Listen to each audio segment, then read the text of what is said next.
Hey, how you doing? Welcome to the Sunday night Super Bowl extravaganza show. I think we've broadcasted during the Super Bowl in the past. I'm trying to think about this. Okay. So a long time ago. I mean, it's like 5 years ago. My God, from this very spot. How the time flies.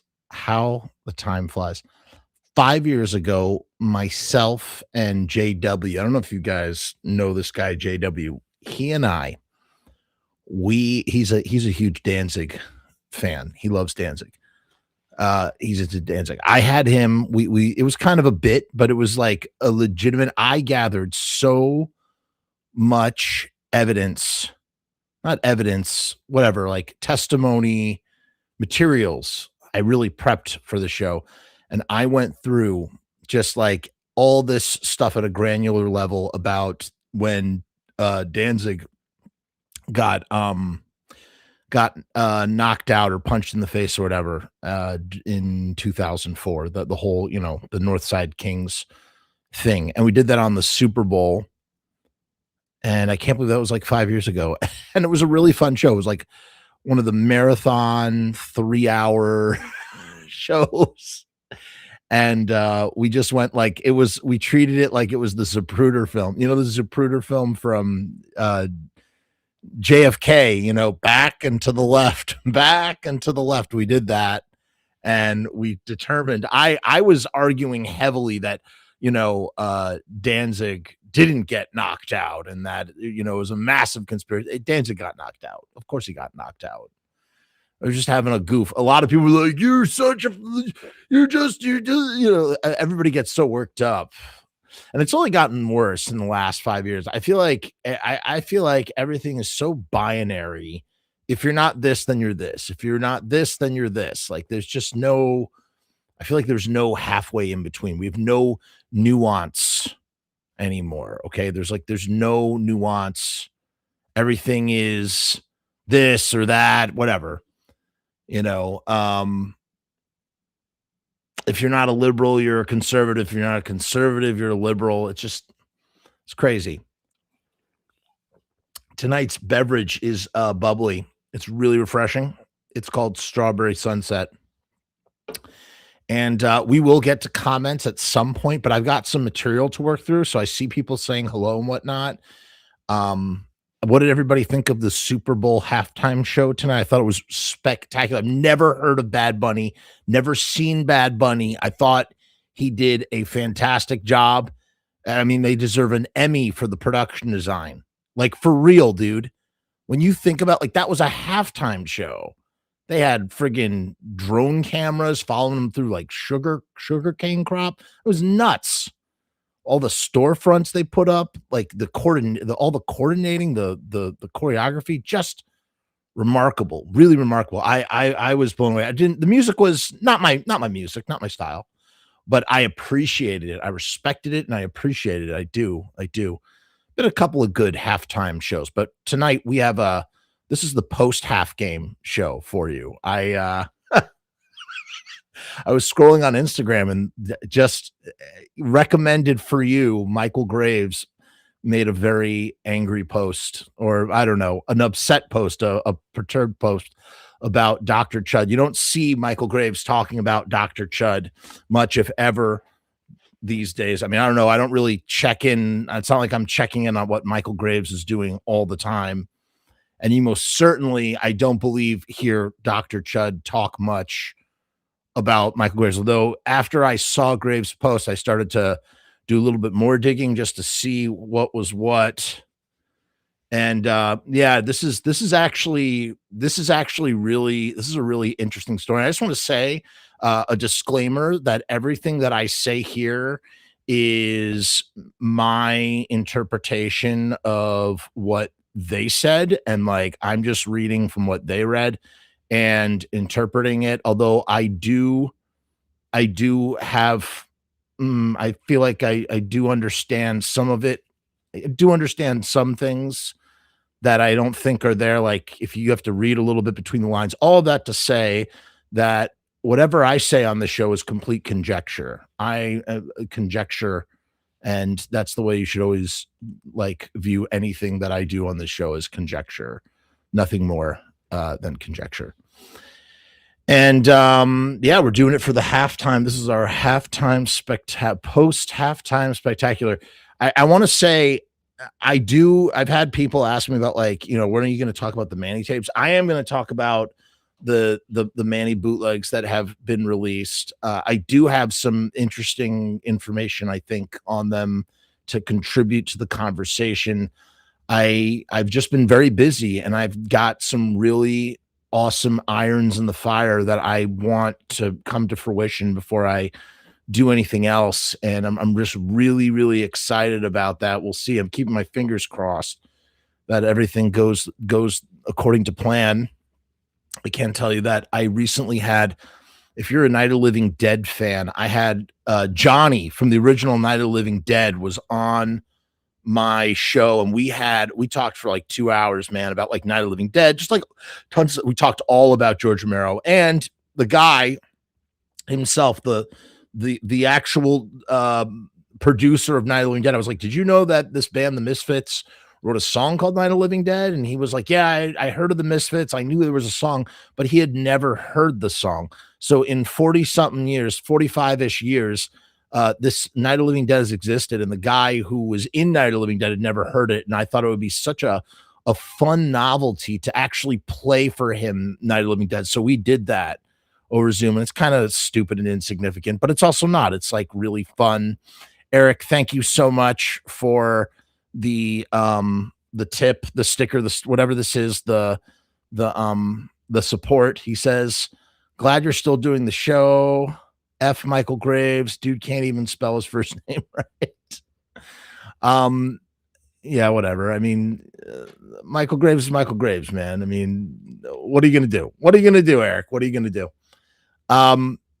Yeah, but that was a lot of fun. And I also had Legs McNeil. If you know Legs McNeil is, he wrote a book called Please KILL Me.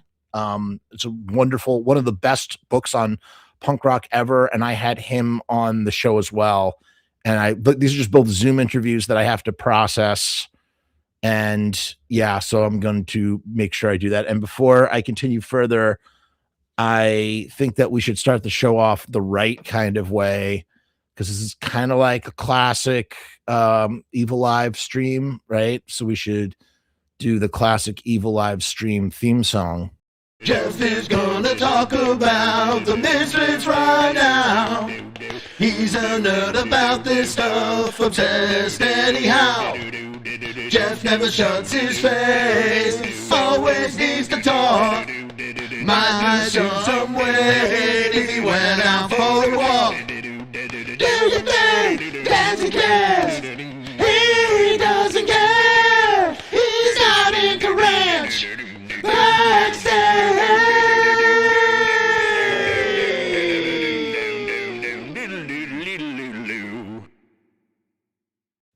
Doodaloo. Okay, we're back. Now, what's the initial complaint? What is the thing that's brought us here today to sort of like look at, weigh in on, commentate on? Like, let's take a look at that first, right? So that comes by the way of Michael Graves' Instagram, which I don't follow, but it came up in my recommended feed or whatever. And you can see that right here, I liked the post and I left a comment. Well, Graves, on this we can both agree, because I do agree with Michael Graves. And so I'm going to sit here and I'm going to read for you what was on his Instagram page as it relates to Chud, and then we'll get into the nitty gritty of the underside of it all. He says, to all of my South American friends and fans, this tour is a total ripoff and a money grab from Dr. Chud. This is his typo. It's be one thing if he wanted to come to your country and play drums, but he is not. Chud thinks that he can sing these songs for you and deliver a quality performance deserving of your money and attention, but he can't. He's doing it for his own overblown ego and to get paid. He's actually a terrible person that none of the other Misfits would even work with or talk to again. Chud has gone out of his way to block me, cancel me, and has had me removed from opportunities because of his hatred and apparent desire to be like me. Don't waste your money for this falsity. Would you go see Marky Ramone sing Ramone songs? No, I would not. Mike, I agree. I would not go see Marky Ramone sing Ramone songs. I wouldn't. No, because it would suck. Chud is not a singer. He definitely cannot sing anything worth a damn off of American Psycho or Famous Monsters.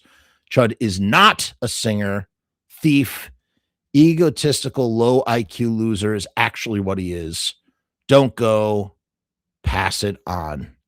So wow, what a shot fired here. And then this right here, I believe, I can't say for certain.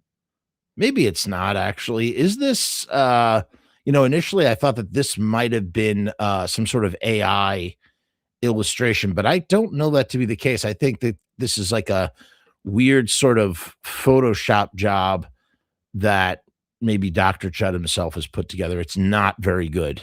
Whatever it is not very good. But that's neither here nor there. And yeah, so I saw this post and I was like, whoa. There you go.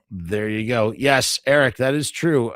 Richie Ramone is out there singing Ramone songs. I've never, in defense of Richie, I've never heard him sing any Ramone songs, so I'm not going to judge him. I just think it would be weird to see Marky Ramone singing Ramone songs. I do believe Richie actually sings one or two Ramone songs. He sings Warthog, right? So I don't know. I don't know that that's the same as like say Marky, but whatever. Maybe it's just sort of I'm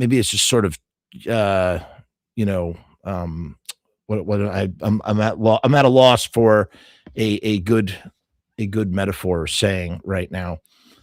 What is behind all of this talk? Like, what is actually behind all this talk? Well, we need to trace that back as well. Before we do, let's take a quick moment to talk about our sponsor, RIOT Stickers.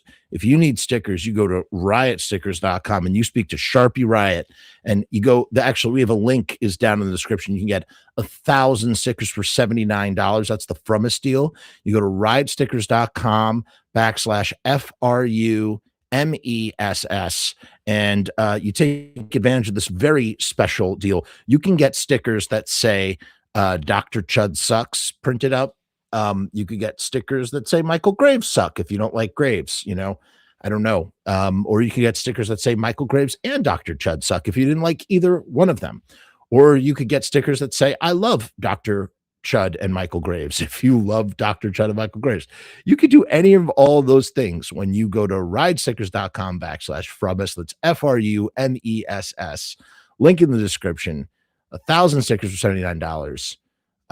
Free shipping and handling. These stickers have special UV coating that protects them from the sun, and they're printed on vinyl, which is really good for protecting from the elements. So after a quick word from our sponsor, we're going to check out a press release that Dr. Chud had recently posted, and will give us a little bit more context into what Michale Graves is upset about. Riot stickers, we are the bomb. Riot stickers, we are the bomb. Riotstickers.com. We are the bomb. Riot stickers, we are the bomb. Riot stickers, we are the bomb. Riotstickers.com. We are the bomb. We are the bomb. We are the bomb. We are the bomb.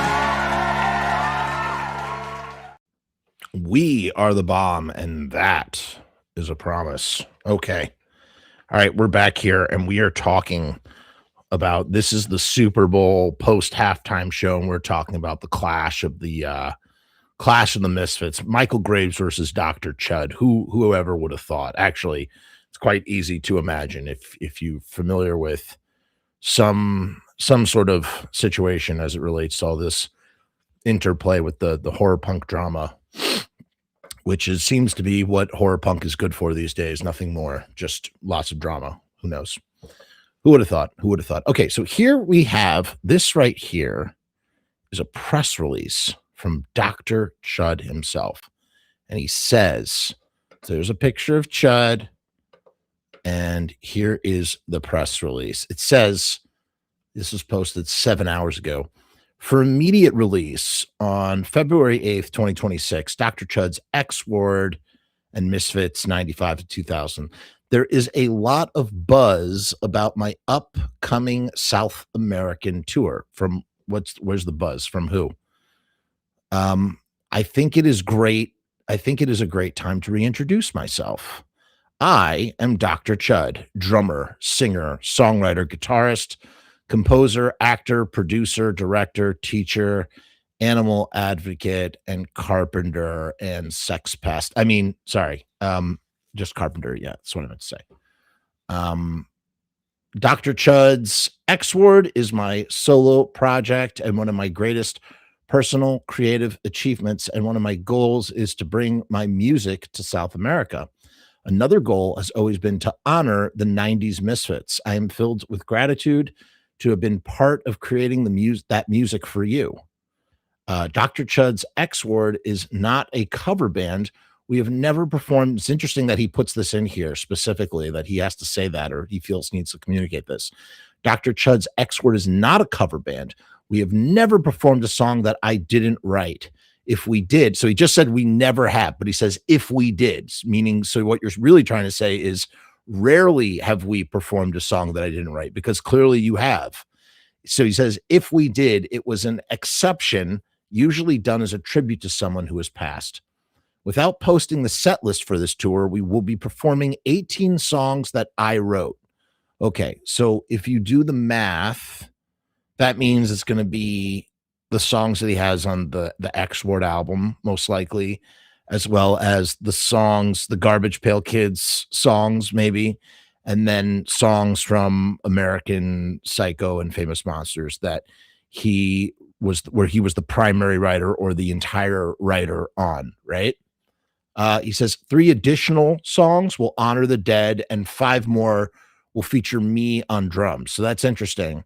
So 18 songs that he wrote, 3 additional ones will honor the dead, meaning, to go back to what he says earlier, that these are covers. So he's going to play 3 covers and 5 more will feature me on drums. So does that mean he's going to be drumming and singing?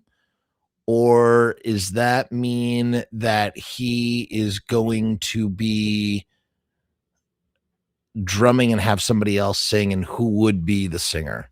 He says, I love you, South America. I'm going to bring you my true, authentic self. You always have been my biggest supporters, and our goal is to bring you a show that's affordable and accessible for everyone. This tour is about the Latin American spirit, spreading joy and raising the vibration. I want everyone to win, because that means that you, the fans, the fiends, get the love and attention you so deeply deserve. Finally, as we go into the Super Bowl weekend and honor Latin culture, I'm going to quote Bad Bunny. The hate gets more powerful with more hate. The only thing that's more powerful than hate is love. I want to be known as a misfit of the people. Now you know who I am. I'm looking forward to seeing you all. Bring your friends, family, neighbors, strangers. This is about the community connection, sharing great music. Familia es todo. Sticks and Bones, the abominable Dr. Chud. So that's Chud's press release, and he's announced a South American tour. And I think it's the first South American tour as the X-Word. I don't know that he ever went down there with Graves. I think Graves did 2. Graves was together for 2 years before it imploded. Graves is the band with both Dr. Chud and Michael Graves together. They have a band. But we have to do this before we continue further, right? Let's take a moment and actually look at how we kind of got here, where Michael Graves and Dr. Chud came together and split apart. So they were together in the Misfits, right, from 1995 to 2000, and then when they both left the Misfits, uh, similar times, I think Graves hung around longer than Chud did, right? Chud was done in October of 2000. He never returned, and they formed a band called Graves. And it's my understanding that uh, Graves wrote all of the songs. Michael Graves wrote all the songs in Graves. Dr. Chud financed the recordings of those songs for this album that was called Web of Dharma. The band lasted about 2 years. Chud claims, I don't know if Michael would agree with this. I don't know. Somebody who knows more can speak for me. But Graves, I mean, Chud was like the de facto kind of like manager, and Graves sort of let that happen, right? Maybe something like that. And then as it turned out, there was some mismanagement. Allegedly, there was mismanagement with the money. Chud bought himself a hot tub. He refused to release the record for whatever reasons. Graves quit, supposedly. I think Chud kind of disagrees with that statement. Here's something that Dr. Chud said. This is interesting. Okay, so then Chud, here's another. Let's go to another Dr. Chud post here. Let me see if I could find it. Here. Yeah, it's right here.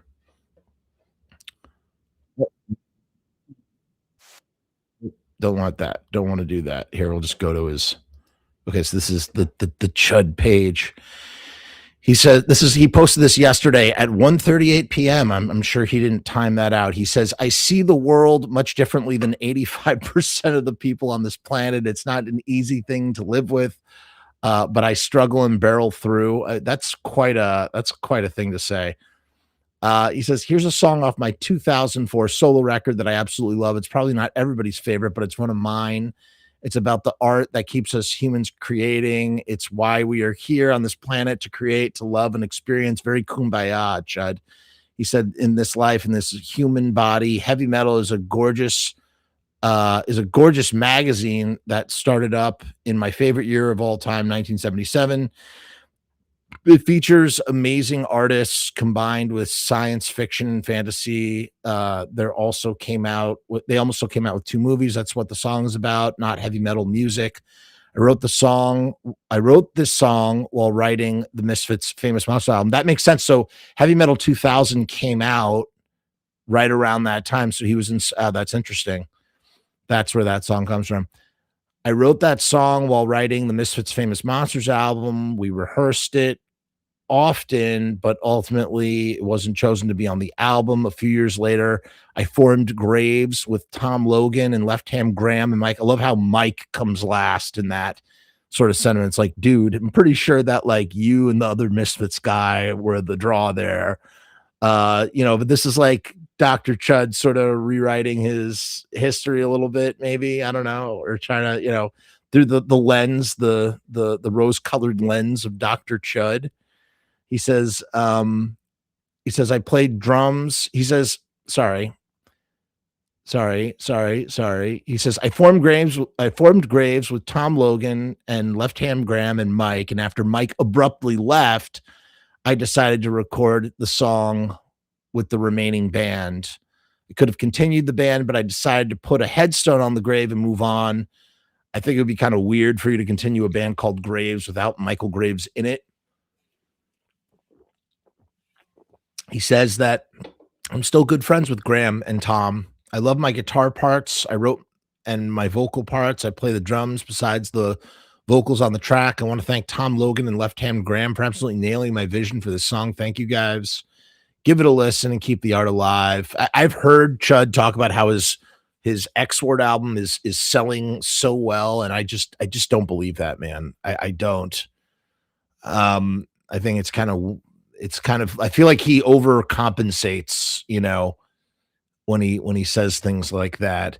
But it's interesting how he very selectively, oh yeah, Mike left abruptly. It had nothing to do with hot tubs or, hoarding the master recordings that you guys made together. I don't know. Or keeping tour money, allegedly keeping all the tour money that that you guys had earned on the road as Graves, allegedly.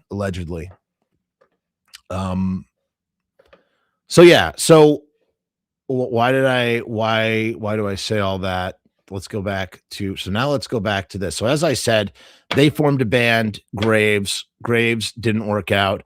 Dr. Chud does X Word and he releases that one record, dude. And this is what's crazy. Apart from like the Sacred Trash songs, apart from the things that he wrote in the Misfits, and apart from X Word, he released 2 other songs, and that's it in nearly like 30 years of recording. So, is that to say that he's not writing all the time, or he's not writing for other people? Maybe, I don't know. One thing though is when you compare, I've said this in the past, I said this years ago. In the past, if you look at the output that Michael Graves does compared to Chud, Graves is constantly writing songs, even though Graves like re-records the same songs over and over again. He's constantly writing songs. Dr. Chud wrote like 20 songs, and that's it. Like, and that's what's interesting. Like the doers do, and the other one, and the ones that don't do. And I just think that's kind of interesting. I mean, there is something to say. I do think it's slightly, I want to amend my statements there, because I do think it's slightly unfair to say that just because you haven't released a bunch of songs doesn't mean you've not written a ton of songs. And there's maybe a ton of Chud songs that have just never been released. The point being is that Chud has not released a lot of material, and that always made me kind of scratch my head for someone who claims to be such like a songwriter and whatnot. I don't know. I don't fucking know. But here's where this gets interesting. So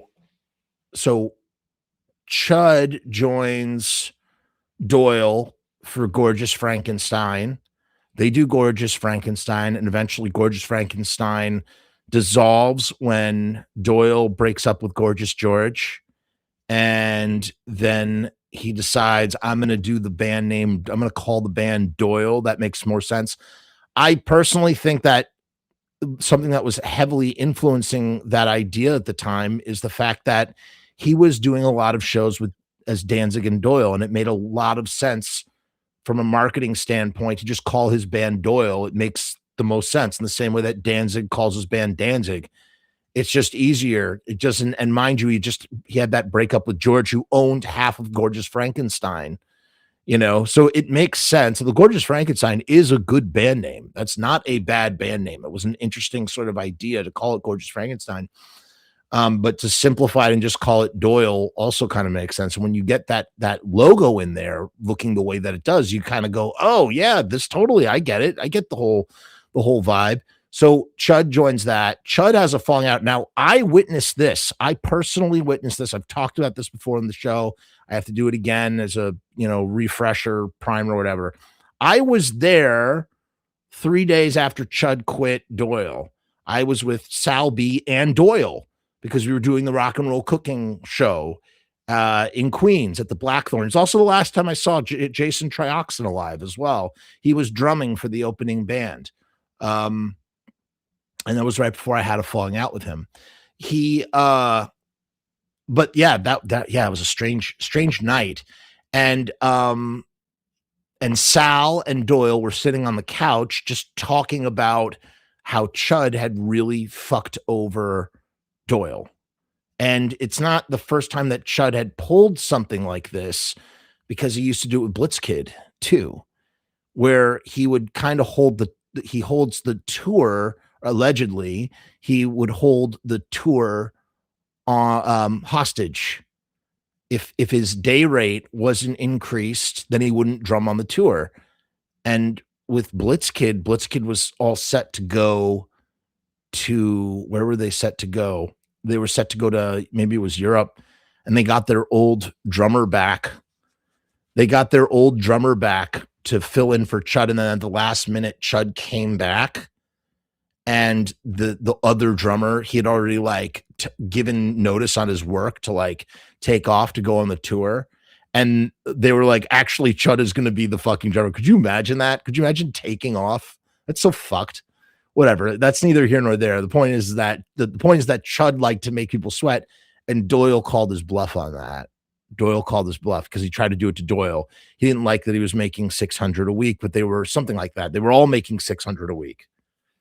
And he wanted double.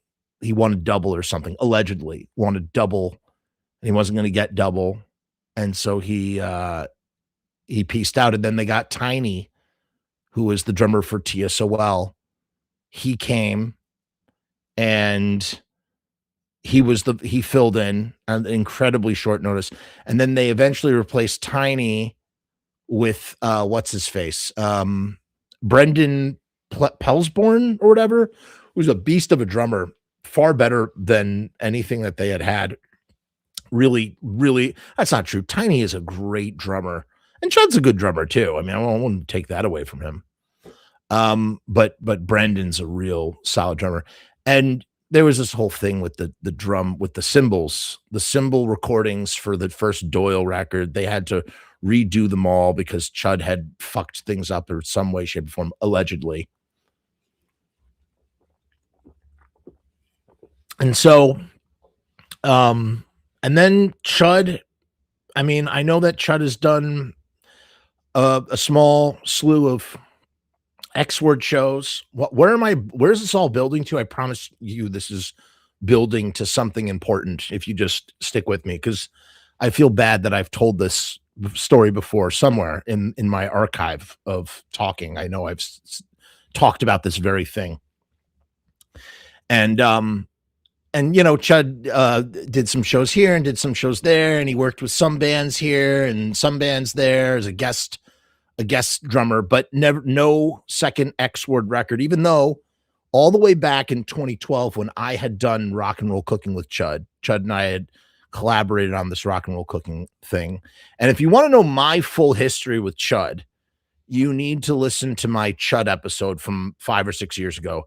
Chud had told a bunch of lies about me on a YouTube comment, and I responded in full, and along with a lot of damning allegations that were put up against him. Not my allegations; they were allegations from a girl. And you know what? I will just go find that episode, go watch through it. It is a very long-winded. I'm very long-winded on it. But that is all the information that you need is there if you want to know the truth about Chud and some of the bullshit about Chud and whatnot. Here's what Michale Graves had to say in regards to that, in regards to Chud, from his old radio show. Yeah, dude. That's all the posters are signed. Don't you know how many times you signed? Oh. I take shit up to you. Yeah. All right, hold on, man. Austin David Smith. Austin David Smith is bringing up he's saying to go to the page they came from Lodi. That Dr. Chud is getting Me Too'd. I guess he did something wrong or something. What does that mean? Huh. Me Too'd. Well, that's the sexual harassment movement. So I wonder what Chud did. Oh God. I can give you like 25. I can give you like 25 examples of things he's done. No, that's serious. That's serious, man. Serious, Lord God. Boom. Go to the page that came from Lodi to see the screenshots.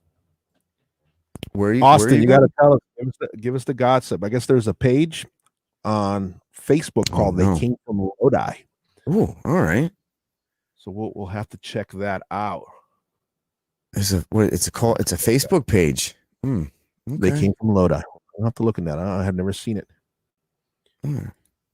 Scarecrow Man hats in the store now. ASAP.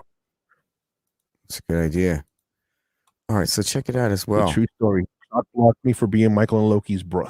Really? Yeah, Chud hates me. He's very angry. He's an angry individual. So check it out, everybody. If you look on the screen, just real quick.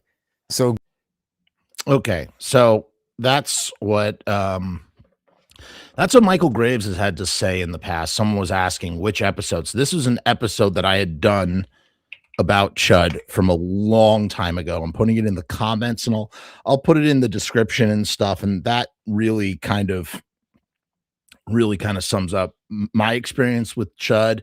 I've worked with Chud in the past. It was a horrible situation and whatever.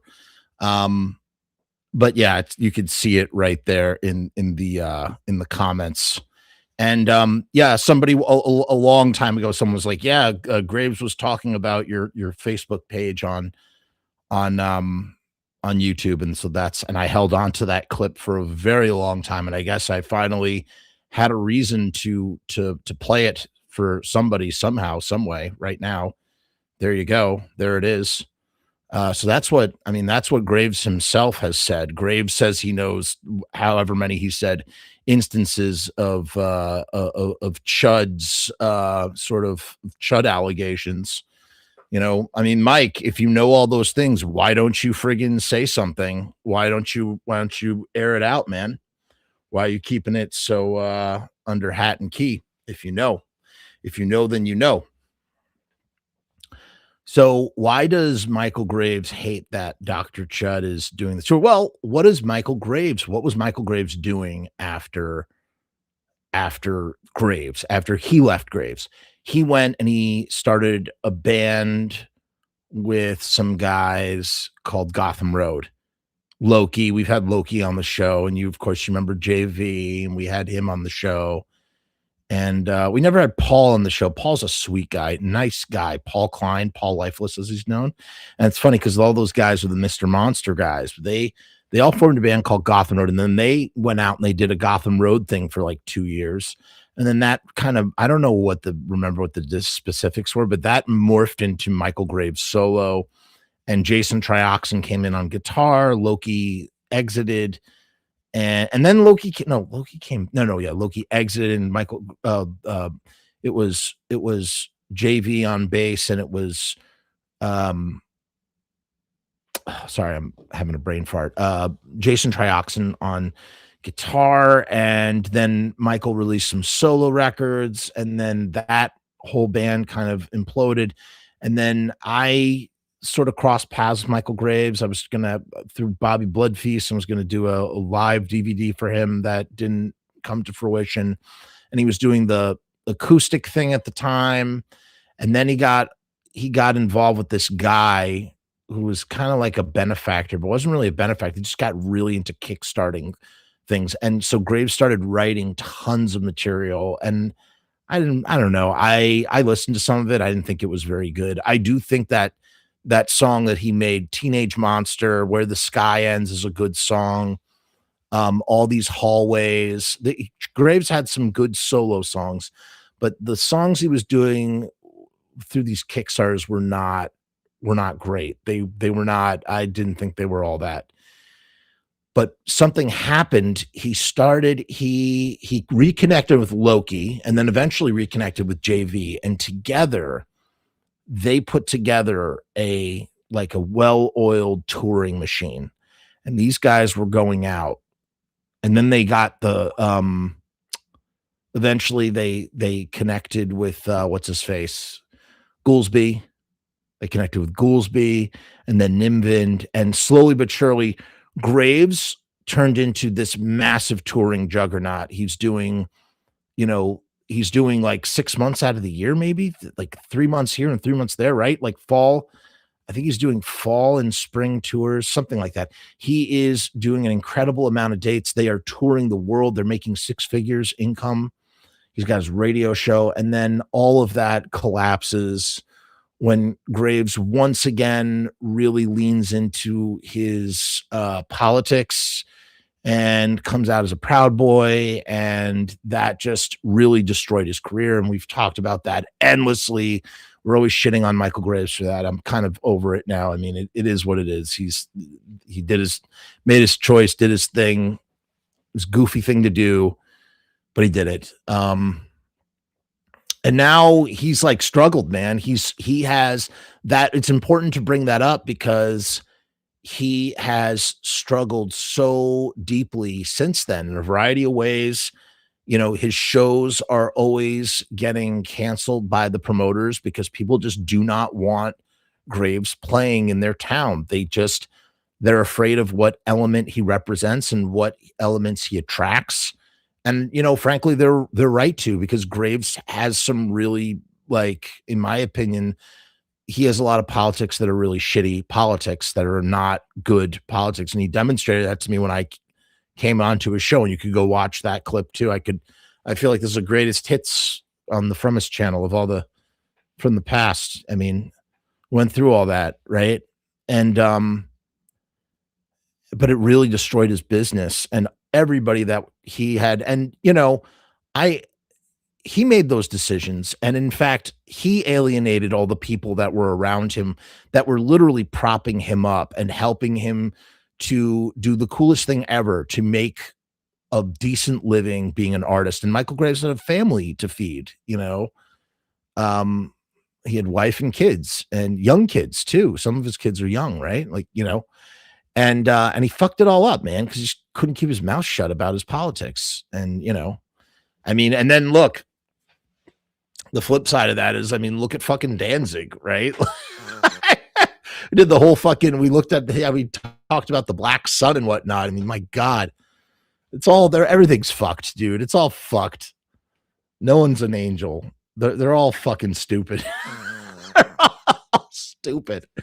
Either way, we're not here to talk about that. What we're here to say, though, is that my point being sorry, I'm getting so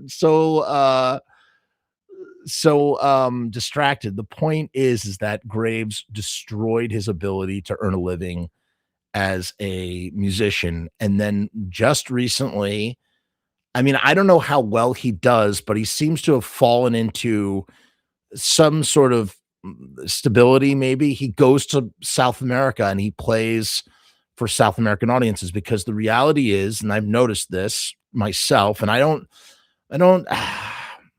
you know, politics of location is weird, because there are people down there, they just don't care about American politics. They just don't care. And that's not like a centrism thing. It's just like people in South America have their own fucking problems. They just want to go to a show and hear music that they love. And South America loves those 95 Misfits records. They love them. They love Famous Monsters, and they love American Psycho to death. They love them. They have the same sort of star power that the Ramones had in the 90s, you know, maybe not to the exact same level, but you know, they had a decent, a really, really decent, dedicated fan base down there. And so Graves started going down there, and he's, you know, been doing these tours. And you know, Graves used to have this band that was just a very well-oiled band. He had Loki kind of as the band leader, who was sort of, you know, keeping a certain quality of like what their band and what the songs like depended on. And I've seen some videos of the band members that it seems like Graves has like these ragtag bands that he just puts together because he just needs bodies behind him to play. Not that there's anything wrong with the players. It's not like a Michael Graves band. The way he had a real in Loki and JV, he had a Michael Graves band. You know what I'm saying? And that was gone. That was kaput with everything that had happened. Although JV had exited earlier, they had lost their gear. Their gear was stolen in Vegas, and that had created a whole rift and whatever. And so Graves but Graves has sort of found a way. And mind you, the other thing that Graves did was that he sold his interest, his stake in his publishing. I think it's his publishing. I think it's the publishing. I don't remember what the exact thing was, but it was like 25% of the publishing of American Psycho and Famous Monsters. So or maybe it was just American Psycho. Maybe it wasn't Famous Monsters. He sold his stake for 6 figures. I think the total was $145,000. You know, it's kind of like, you know, when you cash out, you get bought out of your royalties instead of, you know, letting them come in every year, whatever that term is, however that works. And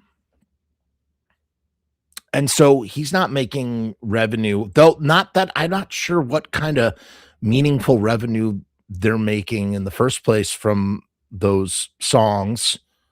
You know, I know that Chud has said, "Oh yeah, I live off of my royalties." I don't believe that. I think that is such fucking I think that's a bold-faced lie. I don't believe that Chud lives off of his royalties. I know that the house that Chud used to live in was not his house. That was his girlfriend's house before he broke up with her. I had been to that house. I talked all about that in that show.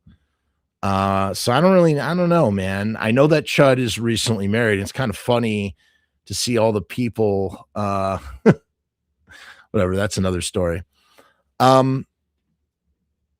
The point being is that Graves he found like a niche where he can just kind of be Graves, I guess, is what I'm trying to get at with all this. It's like I just goes down to South America, does his tour, earns his money because he can't make money, can't book in the United States anymore. For a long time, he couldn't book in Europe. I know he just recently did a European tour, a UK tour at least. I don't know about the rest of Europe, but he hadn't been able to do that for a long time. He was able to enter those markets in 2018 because of his associations, I believe. Although Loki has clarified that that's not the case. But I think it definitely helped to have certain associations that made it easier for Graves to enter those markets, because back in 2004, when he had come out as like a Republican and had, started this Republican punk movement or been part of it during like the Rock Against Bush movement, there was a lot of, they were supposed to go to Europe and their whole tour got sandbagged because of that. So Graves has a history of shooting himself in the foot and then sort of somehow like reconstituting. I don't know if I would call whatever he's doing now, is that like a reconstitution from where he was at before 2020, like in the late 2010s? I would say not. I don't think he's making that kind of money. I think he was making, they had meet and greets, and they had all sorts of stuff, VIP. He was doing all sorts of stuff and monetizing in ways that I think they were really earning a good living. Yeah, Jailhouse said it. Jailhouse said it. Seeing all the people at Chud's wedding made me really sad, man. Yeah, let's just say some of those people know better. Let's just say that maybe some of the stories I heard initially came from those people. They know. They fucking know. And then I was told those stories. I couldn't substantiate them, but Alex Story went ahead and told the truth. Alex Story put it on Front Street. And then someone I did know also spoke up and personally gave me permission to share what she had spoken up about. So I did. And that's what's in that episode, if you want to see, So Graves, I don't think he ever really recovered, but he's gotten to a place where he's doing his thing. I mean, he wouldn't keep going back down there if he wasn't making some kind of living, right? Or making decent enough money that he could. And you have to imagine that every time he goes back down to those markets, that it's only getting better and better, or it's improving, right? It wouldn't be lessening. It would probably be increasing as he's ingratiating himself more and more, and yada, yada, yada. Now, here's the thing about touring markets, and this is very important. It goes all the way back to even when you would play in the city in clubs and things and stuff. And, like for instance, I had Franche Coma on, and Frank, I think it was maybe it was a phone call. Maybe it wasn't on the show. Frank once Franche Coma told me about how you couldn't play Max's Kansas City more than twice every 6 weeks. Or like if you played Max's Kansas City, you had to wait 6 weeks before you could play again. That's what I'm trying to say. And that kind of holds true in general for the touring market. Sorry, the seltzer is making me belch and burp like crazy. In general, for touring markets, there's like a delicate ecosystem, and I'm sure that like what happened in 2020 and just everything with COVID and just all that stuff has changed. It's probably disrupted in some way, shape, or form. It's temperamental, or it's just not the same as it used to be. But basically, the way it works is you can't continuously hit a market over and over again. It's a very delicate ecosystem. You go to a market and then you have to wait before you can go back again, right? And you do that as to make people want to come back. If you go to the same spot too many times in a row, then you're not going to draw as heavy. You ruin the market in that kind of way. And I'm sure there's probably more nuance to this that I'm not explaining. This is just my very like general understanding of the situation. So in order for you to like really make an impact, you want to hit the market and then you let the market rest and then you come back to the market. And I'm sure that's true for not just, I would say maybe it's not just, in this case, it's not just the Graves name, but it's also the Misfits material because, and I don't know what Michael Graves set lists are down in South America. I'm sure we could find out. I'm sure somebody in the comments could find out for me. I'm just going to speak off the top of my head, but I imagine that what he's doing is really just the Misfits 95 material. He's not going out there and doing, deep cuts off of Punk Rock is Dead, or what was the other record he did? Punk Rock is Dead, and there was another one, back to back for Horror High. What was the name of that other record? Return to Earth.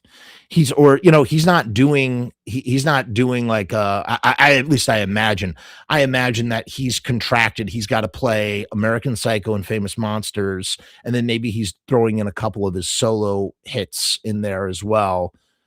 That sort of thing. He's not he's not just like, he's not mixing it up, or maybe he is. Maybe I'm wrong. Maybe he is. The other thing that's interesting and what makes, Michael so marketable is that he's the lead singer of a band that's not doing that material anymore. It's always valuable. It's always, precious when you have the lead singer who's the face of a band doing the classic material of said band that you want to hear, right? So to have the lead singer with a backing band doing all the songs that he sang because he was the singer on those classic records, that is a valuable, valuable asset, gimmick, not gimmick, whatever, trade, in that market. You know what I mean? Ombre says he would also play some acoustic gigs before the show. Yeah, but I'm just curious to know, was his set list just straight up American Psycho and Famous Monsters? Because I feel like I've seen advertisements for like the 2 albums back to back, classic back to back albums, right? Like that whole thing. I've seen that. So I imagine that that's his sort of bread and butter. Like he's got to do those records, or he's got to do those songs. And for anybody who might be infringing on that could affect his market. And that brings us back to Dr. Chud. Here we go. He says in Argentina, we have someone from Argentina saying, yep, just Misfit songs, at least here in Argentina. So that's what they want. They want the promoters or whoever is they're like, you come down here, you do these 2 albums. So Graves is eking out a living doing his 2 albums. He's not doing all that other stuff is on the shelf, right? Maybe he's throwing in a song here or there, but I bet you it's all on the shelf, and he's just doing those 2 records over and over and over again. And, to him, he's uncompromising, right?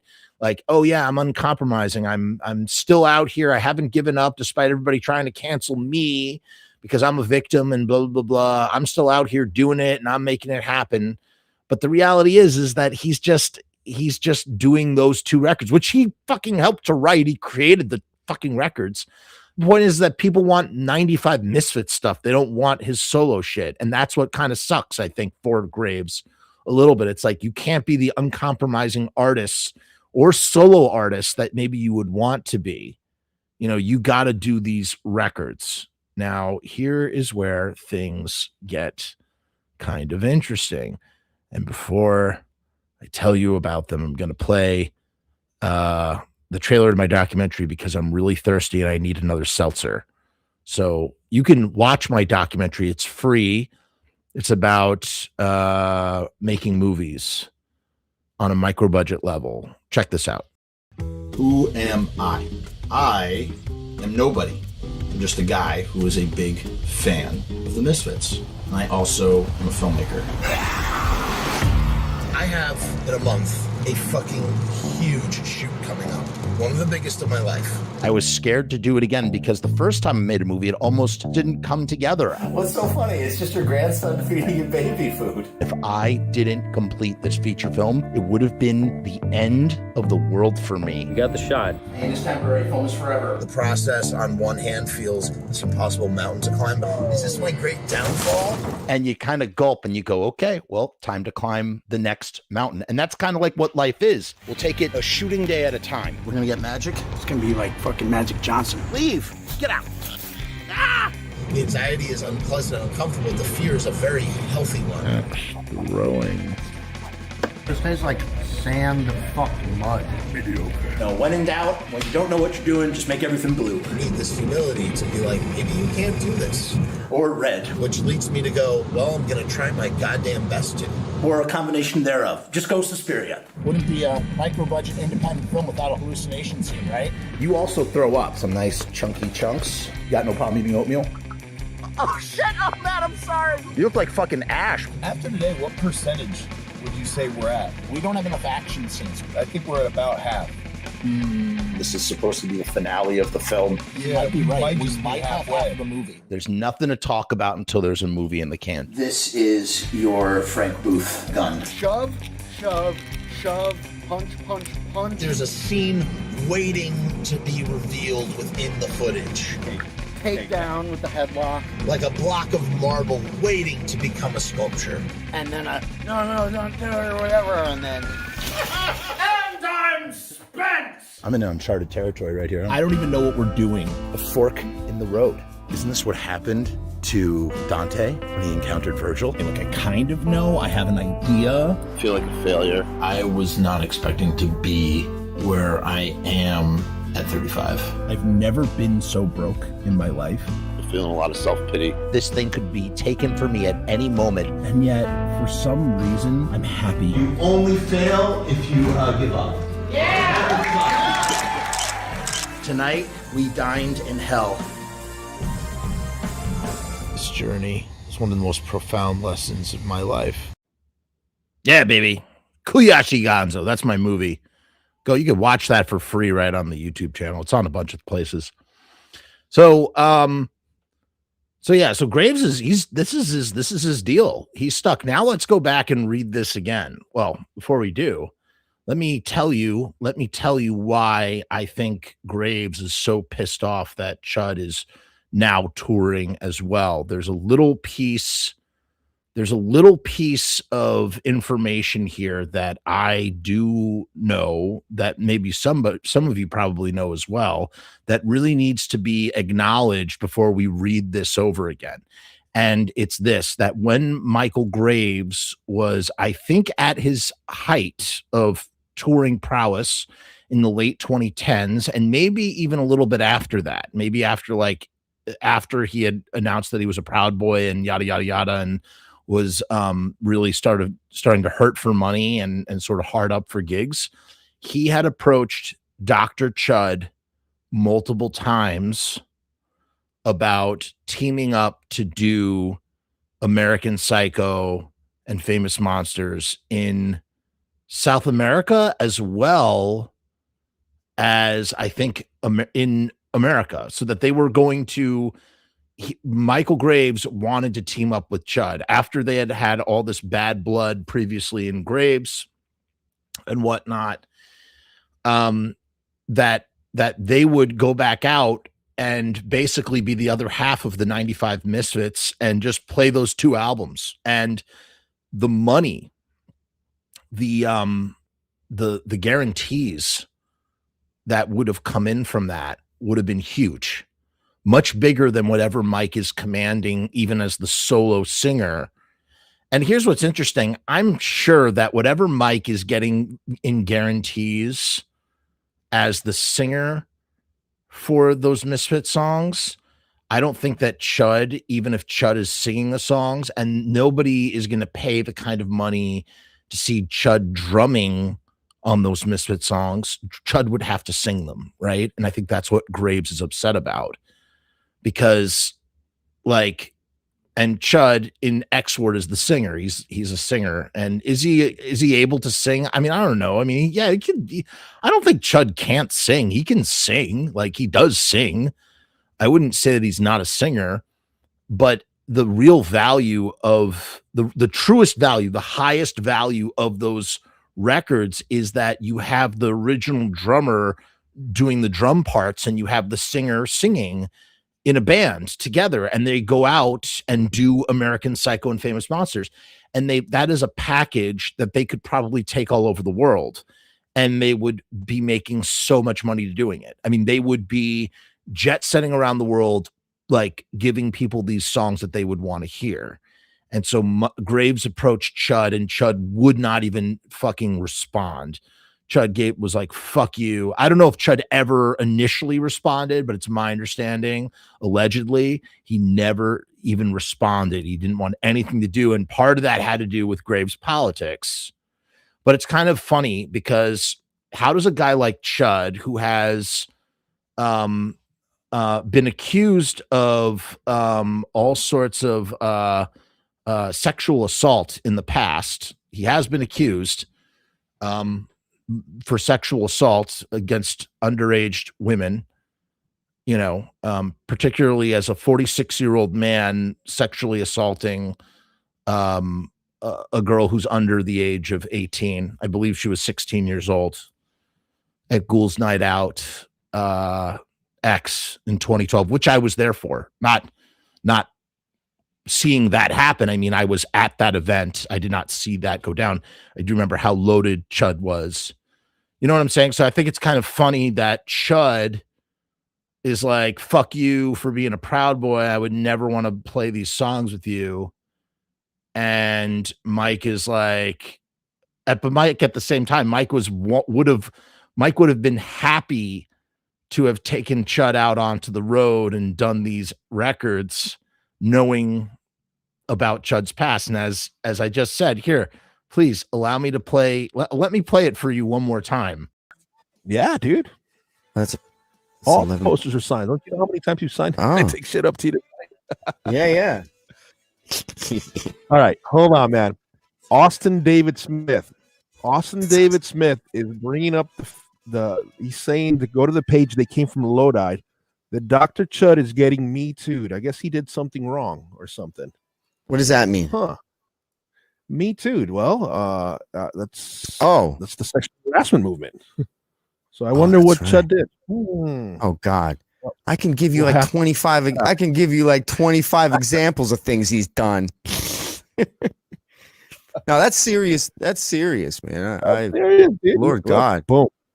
Go to the page that came from Lodi to see the screenshots. Where Austin, you got to tell us. Give us the gossip. I guess there's a page on Facebook called "They Came from Lodi." Oh, all right. So we'll have to check that out. It's a Facebook page. Okay. They Came from Lodi. I'll have to look at that. I have never seen it. Scarecrow Man hats in the store now. ASAP. That's a good idea. All right, so check it out as well. True story. Chud blocked me for being Michael and Loki's bro. Really? Yeah, Chud hates me. He's very angry. He's an angry individual. So check it out, everybody. If you look on the screen, just real quick. So now, I mean, I've explained all this in that last episode, and I had heard allegations too, but I didn't have proof. I just had secondhand stories. But, Chud said, I mean, here's Graves talking about how he has 25 things, right? 25 things that he 25 things that he knows about Chud or whatever, but If Chud had said yes, Graves would have been down in South America playing American Psycho and Famous Monsters with Dr. Chud. Like, it wouldn't have been a thing, so I think that's kind of funny. And then obviously what Alex Story has said, what he's said about Chud. And we've heard, if you go back to that episode, you'll have heard what, I won't name her. She's in the episode, and she gave me, I don't know if it's something that she really wants to dredged up 6 years after speaking about it initially. I thought it was very brave of her to say what she said regarding Chud. But I just think that's so again. So the point is like, there's no one's good or bad here. Everybody's a fucking asshole. In my opinion, everybody is a fucking asshole, man. Everybody is an asshole here. Now, so now let's read again. After knowing that Chud rejected Mike's offer to do that, and now is doing it on his own in South America. What is Mike afraid of? I imagine that Mike is afraid that it's going to water down his guarantee. His guarantees may become less because now he has competition and that's coming down there. And not only that, but watering down the market. Because the reality is Chud is not going to sing those songs as good as Michael Graves is going to sing them. And mind you, Chud might be doing X Word, but that's not what's bringing him to South America. Nobody in South America is going, fuck, oh man, I just want to hear Chud sing Mommy Made Love to an Alien. And there's no promoter that's going to pay Chud to sing Mommy Made Love to an Alien. However, there is a promoter that's going to go, hey, if you'll sing Speak of the Devil, which is a song that Chud wrote, or Lost in Space or whatever, then we will pay you a guarantee, Mommy Made Love to an Alien, and it's probably going to be less than whatever Graves is. So now Graves has competition for his own fucking material, man. Like, do you understand how crazy this is? Now let's read this again. I'm rereading this again. Please bear with me. To all of my South American friends and fans, this tour is a total ripoff and a money grab from Chud. I do agree. I think it is a money grab from Chud, although I think anybody who's offered to go to South America to sing songs that they wrote or helped wrote would take that offer in a second. So I can't blame Chud for taking that offer.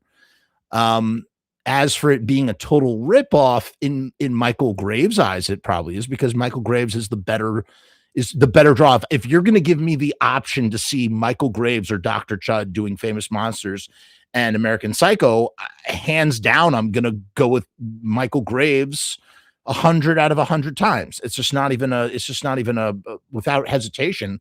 Who doesn't want to hear the guy who recorded and wrote the songs or whatever, recorded the song, sung on the records to sing them live? Of course, that's what we want to hear. Chud thinks that he can sing these songs for you, and Chud thinks, I can't do a Graves. I don't have a good Graves impression. Chud thinks that he can sing these songs for you and deliver a quality performance deserving of your money and attention, but he can't. Think about that in relation to what I just said. Graves is threatened by Chud and views him as competition and what that could mean for his bottom line. Chud thinks that he could sing these songs. He's doing it for his own overblown ego and to get paid. Of course he's doing it to get paid. And I wonder, has there ever been a time where Chud has had these offers in the past? I don't know. I don't know what's prompting Chud to go to South America finally. I imagine maybe he's gotten some offers in the past. Maybe he has. Or maybe, I don't know, maybe he couldn't. Maybe he couldn't get it going. Mike says he's actually a terrible person that none of the other Misfits would ever work with or talk to again. I'm pretty sure, I don't know, I think Chud has said that he speaks to Doyle. I don't know that. I remember how fucking pissed Doyle was. I was in, this is an eyewitness account. I witnessed Doyle telling Sal B about how fucked what Chud did was, and how he was just done. He was fucking done with Chud.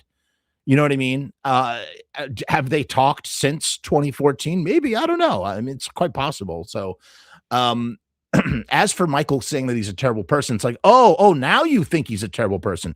Dude, what about when he was doing all that fucking, whatever sexual assault or deviancy or other things, that he's been accused of or that people have said about him? Did you think he was a terrible person then? Why he's only a terrible person now? Chud has gone out of his way. It always goes back with Michael Graves, and this is something I've noticed about Michael Graves. For Michael Graves, it's always about how he is personally affected in a situation, always. And this was my big issue with what had happened some 6 years ago, and I said that. I was like, dude, you literally do not give a shit about the people that literally rely on you for their income. Like, you created this incredible situation where you have guys that are drawing salaries just by working for you, and you feel that you being outspoken about politics that they don't necessarily align with was more important than touring around the world and getting paid to sing the music that you've written. Fucking stupid, right? That's what this is about. Chud has gone out of his way to block me, cancel me, and has me removed from opportunities. Now, I don't know what this is in reference to. This could be in reference to several things. Removed from opportunities. I don't know. I don't have the tea on that. I wish I did, but I'm sure that he's blocked. Well, if anything, what removed him from opportunities is probably in reference to the fact that Graves has invited Chud to come out and do those songs. That's what it probably is. If I had to guess, that's what it is. So it's like, oh, motherfucker, now you want to go out and do the American Psycho and Famous Monster songs and do it without me? Get the fuck out of here. Like, what in the actual fuck, dude? That is bullshit. That's some bullshit right there. And I can appreciate Graves being pissed about that part at least. But it always just comes back about me. He's gone out of his way to block me, cancel me, and had me removed from opportunities because of his hatred and apparent desire to be like me. Don't waste your money for this falsity. Would you go to see Marky Ramone sing Ramone songs? No, because it would suck. Chud is not a singer. He definitely cannot sing anything worth a damn off of American Psycho or Famous Monsters. Chud is not a singer. He's a thief. And I think the thief is in reference to the alleged stealing of Web of Dharma. Egotistical. Notice how I'm not saying anything alleged about the sex stuff because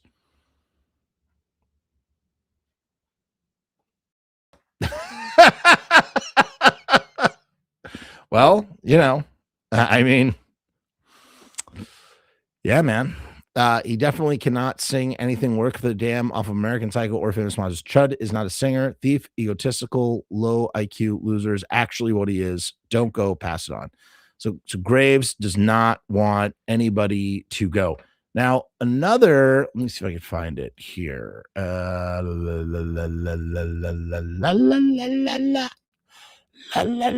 okay, now this is really fucking funny. Now, it's something this is sort of like a sidebar to this whole conversation, this whole sort of thing. We're going to get to comments in a minute. This is sort of a sidebar to this whole conversation. Let me see. March 23rd, 2024. So this was about a little less than 2 years ago. I took my son I was invited by my friend Kevin, 45, who's been on the show. You guys know Kevin Von Spur. Kevin was also at that show. Kevin was playing with Jason Trioxin when he was drumming for the band that opened for Doyle. Kevin also plays for Green Jello. And Kevin invited me and my son to the Green Jello show. And I went. And I was there. And there's this weird looking guy up front. And the show was not well attended, if I'm being honest. Green Jello has Green Jello, Green Jello is Green Jello and they do their thing. The show was sparsely attended. But the beautiful thing about a Green Jello show is that you can get up on stage and sing Three Little Pigs, right? Like that's the big hit song. You can get on stage, you put on a mask, and you can sing Three Little Pigs. And so, for my son's very first concert, the very first song of his very first concert, we got up on stage to sing with the band Three Little Pigs. We were not alone, because also there that night, although I did not even recognize him at all, was Dr. Chud, who was wearing like a Mr. Rogers sweater vest, had like platinum blonde, orange hair. To be honest, he didn't, let's just say he really did not look like himself at all. And he looked like a very small, dainty, I can't describe how he looked. He just did not look like himself, but he got up on that stage. And what was interesting was I was like, how does he not, he knows who I am. I mean, this is after I did that whole fucking show where I fucking really blew up his spot and shit. How does he fucking he must know who I am. But he's not saying anything, or he just completely pretended that I was not there. And I was taking pictures and texting them to people that we both know, and just sort of snickering about the fact that Chud was here. So Chud is on stage with me and my son at my son's first show, and a lot of other people. We're all on stage together singing Three Little Pigs. And if you had told me that after all that had happened with Chud, that I would be on stage singing Three Little Pigs with him, then you would be full of shit. And there's video. So without further ado, here is video of me singing with my son Three Little Pigs with green jello with Dr. Chud. You're going to notice Dr. Chud is wearing an orange pumpkin on his head, and you're going to get a clear shot. You'll see his face. He looks right into my fucking camera. This is so fucking crazy. He looks right into my camera. Now, mind you, I never did a show about this. I didn't talk about this. And the reason why was, I don't know, it was just, what am I going to say? It's just stupid. You know, it was just a stupid little, it was just a funny, stupid little thing. But the reason why I'm talking about it now specifically is because Dr. Chud is doing things with, I guess that was the first time they were meeting to discuss about doing stuff together. Now he's working with the guys in Green Jello, but it's just funny that so here's Chud. Let me just play this for you. Let me see.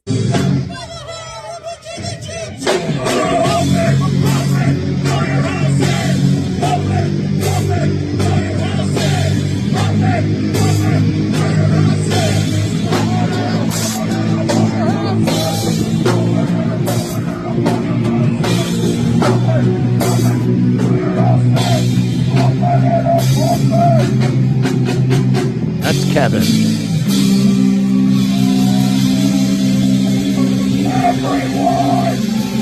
Yes, I let my son give the middle finger. All right, you ready? You're going to see Dr. Chud in 2 seconds. Ready?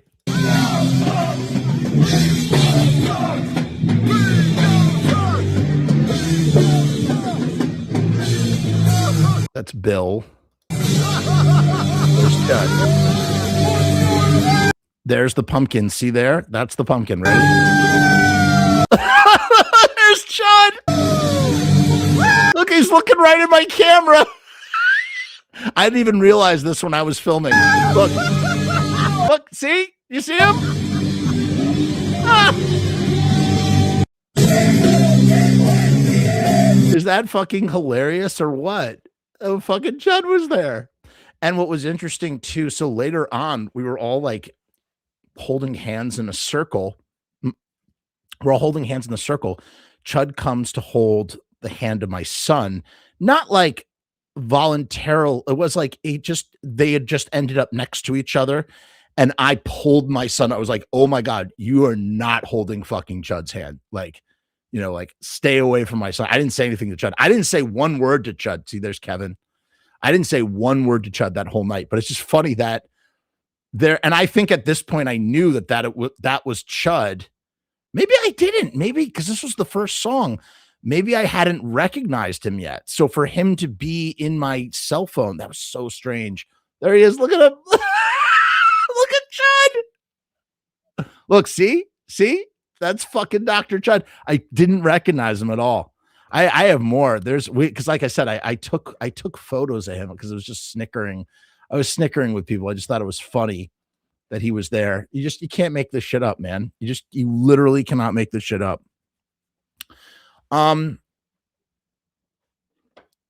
So all right. So now let's go down. So Graves comments on some of the stuff I generated. This was from a few hours ago when I had first read this. So I don't know if more has been said. I'm going to actually take off my glasses because I want to be able to read it better. Here are some comments that Graves has interacted with people as I left my comment. Well, Graves, on this we can both agree. Of course, he's not going to like that because I'll tell you, I emailed Michael Graves. I don't know if he ever received the email. I emailed Michael Graves. This was years and years after the fact, after being on a show and hadn't had any contact with him. But I saw a video of him. Talking about like wanting to do something for people that were going to lose their SNAP benefits and like their EBT benefits and stuff when that was getting all cut off, and he wanted to donate. And I wrote him an email and I just said, you're unfucking believable. Like, how dare you ask people to like, donate? You voted for this. You voted for this shit. This shit's happening because of fucking people like you. So fuck you. You know what I'm saying? Like, how dare you fucking like, don't fucking get all fucking self-righteous over this. I mean, fuck you. That really fucking, I asked him, I was like, I legitimately, give me an answer. Give me an answer. Why? And of course, I knew he wasn't going to answer, but I still was just like, I had to say fucking something. He says, so here's some things that he says. He says, yes, Jerry, Doyle, and myself, nobody wants to work with Chud. Graves says, I'll be back soon. Why would anyone want to hear Chubb sing when he's a terrible singer? And I tour there at least twice a year. He wants to protect his situation. Because then the promoters are like, well, they can leverage that against him. They can offer Graves less money because Chud is doing this. When the fucked up thing is that if they had just worked together, despite whatever we know about Chud's background, whatever, if you want to put all that aside, if they had just worked together, they would be making so much money. It's insane. It would be substantial. He says, I'll be back sooner than you think with a real show and a performance worth. That's all he cares about. He's like, I don't want my guarantee or my show to be ruined by Chud. He says he has his fault. Oh no, he's talking about himself. That's really stupid. He says, what else does he say here? Someone says, from the start, it seems strange to me that Chud suddenly wanted to do shows with Misfit songs. After all these years, he magically decided to go on tour. Why now? Of course, he saw how well received you are and wanted to emulate it. Actually, maybe that is the answer. Maybe that is the answer as to why Chud now is doing it, because he sees that Mike is doing it. He doesn't want to do it with Mike, and that pisses Mike off. Bingo. Michael Graves says, so you really think he's going to play any X-Word songs? Does anyone know any of those songs? Nobody cares either. This is a money grab and a great insult to the legacy of the Misfits. I mean, I don't know. Will he play his X-Word songs? It's kind of a tricky bind, right? If you don't play if you only play X-Word songs, then none of the promoters are going to invite you back because they just want Misfit songs. And if you play Misfit songs, then you're not playing songs that you claim to have entirely written. Of course, Chud wrote songs, but didn't write all the songs. Let me see what else is here. There's some comments I could translate. Let me see if this is anything. Everyone can see what they like beyond personal attitudes of Chud. All deserve to work. Either songs from 30 years ago. All has participated. Yeah. Let's see what this said here. It's official account. If he says it is true, working together, he knows is better. If you're curious about what the allegations are, just go watch the video. I'll pin it. I'll pin the video. Go watch the video in my, in fact, let me do it now. Let me just pin it now real quick while I have you. I'm going to post this video, and then if anybody wants to really understand the past history, you can just go watch this video. It's very old. It says it's 5 years old. It's about 5 or 6 years old at this point. And this will explain a lot of the stuff that I am saying right now. Come on, load, you son of a gun. Let me keep this. Is not entertaining. This is, let's see here. He says, it's up to you if you want to spend money on seeing awful renditions of songs that Chub can't sing. Waste of money. Chub doesn't care about his fans or the great legacy of the Misfits. Glenn Doyle, Jerry Graves, all good with one another. We have a common. I don't know that. I don't know if that's true. I don't know if Jerry and Doyle are on good terms with Michael Graves. They might be. I don't know that they are. I can't say that definitively. Unfortunately. I really don't know. I don't have any tea for that. Good choice. Waste of money. Wait until I come back. He was using an example, and Marky would and does totally agree with me. Someone's upset that using Marky as an example for this this situation. Why doesn't this friggin' load? That's so annoying. See if I can get it up on here. We're going to go to the comments in one section. In 1 minute, we'll go to the actual comments and take people's comments from the beginning. I'm sorry. I'm glad. I mean, I was already very ADHD with this show. It just would have been worse if I had waited any longer. Here we go. Excuse me. Una momento. All right. That'll work. So here, I'm going to unpin this. Instead, what the heck? There we go. All right, it's pinned to the top now. That right there is the video that I made a long time ago, and that explains a lot of stuff. It's a lot of me complaining about Chud and working with Chud, because I worked with Chud extensively on some things, and it was a real headache. But that really sort of talks about some of the past allegations. Again, 46 and 16. 46 and 16. Not even, it's not even two numbers that should never be mentioned in the same fucking sentence, right?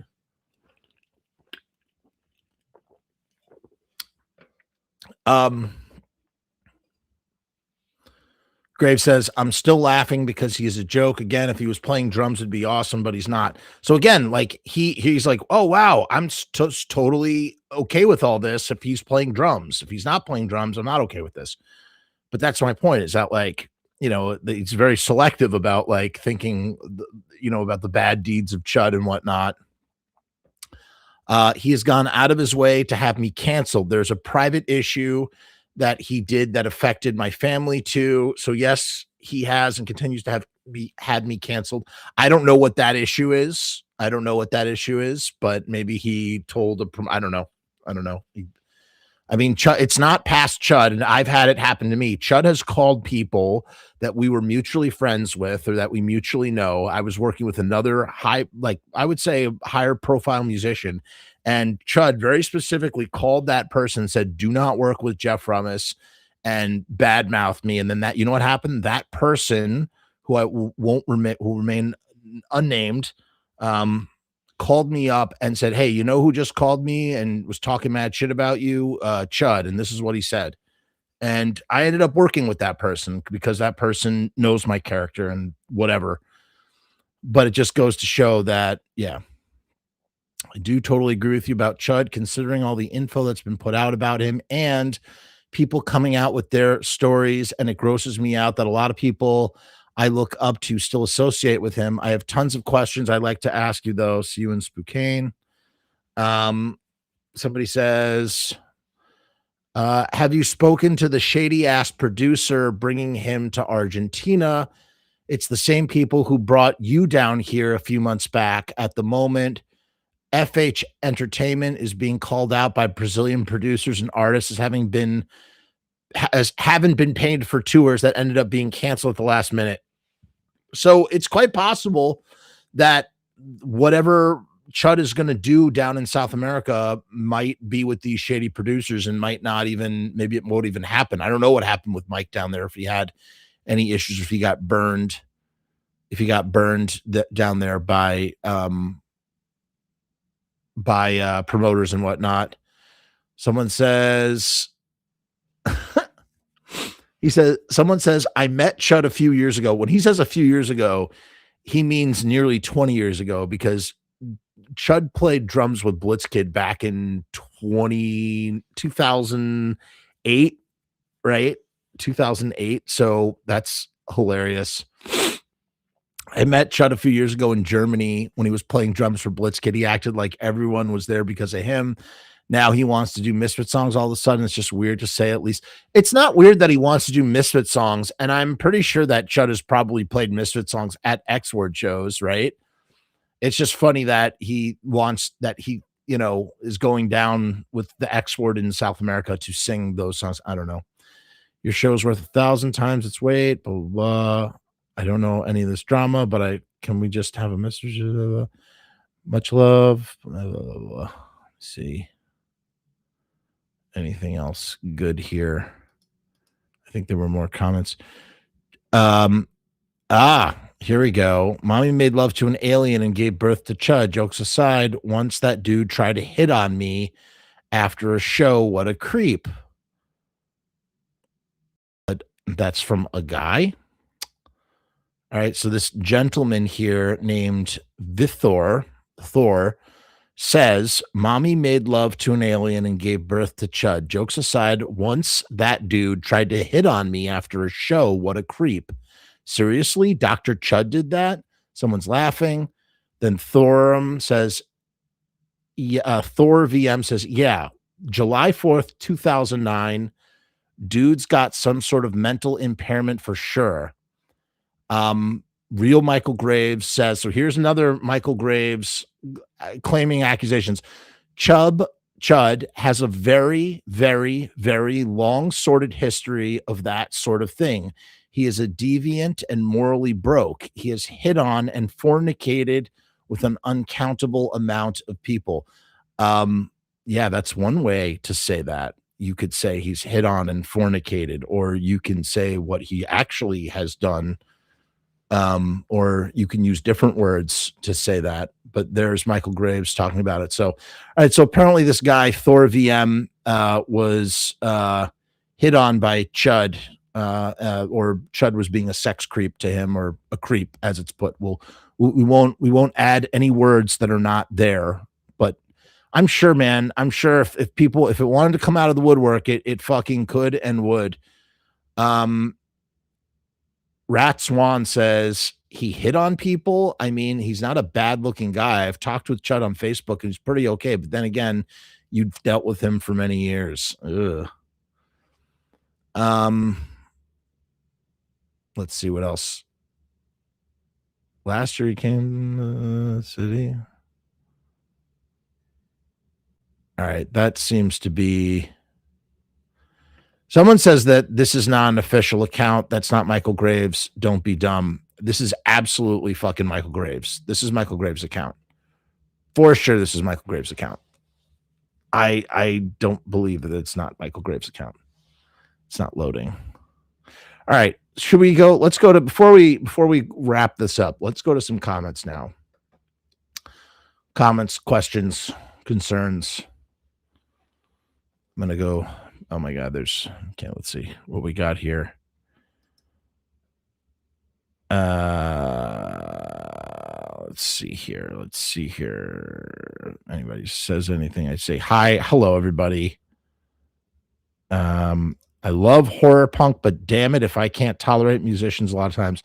Let me tell you something. You're preaching to the choir, and boy, they're this is just the fucking scratching of the surface. Let's just say that. Well, I love a lot of punk songs plus monster rock, horror punk, and all of that, I tend to find a lot of the musicians are not too easygoing and sadly full of themselves. Yeah, that's for certain.